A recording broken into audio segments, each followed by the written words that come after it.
येशूच्या नावाने आमचा नमस्कार. सर्वे सरा संगे सकाळ हा कार्यक्रमासाठी मी तुम्हाला स्वागत करीत आहे. प्रत्येक दिवस पाटे एक कार्यक्रम तुम्ही ऐकू शकता, पाहू शकता. तुम्ही पहा, ऐका. देवाच्या वचनाने तुमचे दिवस आरंभ होऊ दे, तर दिवस चांगला जाईल. आता उसनं जाऊया.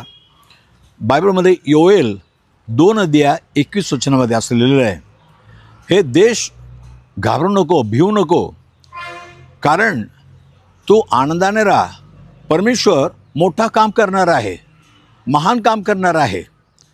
देव बापा मला धीर देतो की घाबरू नका, प्रभूमध्ये आनंदित राहा.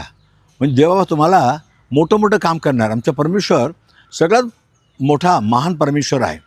बायबलमध्ये दुसरा इतिहास 2:5 सुलेमान नावाचा राजा म्हणतो, आमचा देव सर्व देवापेक्षा श्रेष्ठ आहे आणि त्याच्यासाठी मी असं एक मंदिर बांधणार, ते सगळं मोठं असणार. कारण देव महान आहे ना, मोठा परमेश्वर आहे ना. सुलेमान तर लहान होता, लहानपणी राजा झाला, पण देवाने त्याला ज्ञान दिला आणि देवाने नक्ष बनवून दिली देवाचं मंदिर कसं बनायचं. त्याच्या वडील दाऊदाला भेटलं, पण दाऊदाने सॉलोमनला सांगितलं तू बनवायला पाहिजे, आणि तसं सोलोमनने ते मंदिर बनवला. नंतर काय घडलं माहिती आहे का?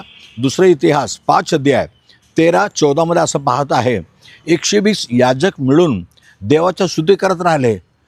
देव चांगला आहे आणि त्याची स्तुती करा, स्तवन करा, कारण त्याची करुणा सदा काळसाठी आहे.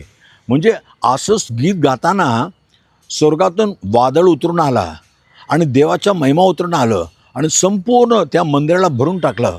जसं सुलेमाने अपेक्षा केली, कबुली केली, आमच्या देव महान परमेश्वर आहे, त्याची स्तुती करताना संपूर्ण मंदिर महिमाने भरलं आणि सगळ्या देवाच्या महिमा पाहिले.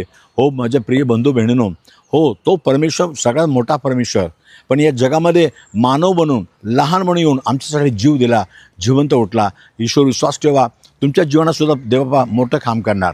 पवित्र देवबापा धन्यवाद प्रभू राजा, तुझे वचन सांगितलं ना, हे देश भिवू नको, कारण प्रभूमध्ये आनंदित राहा.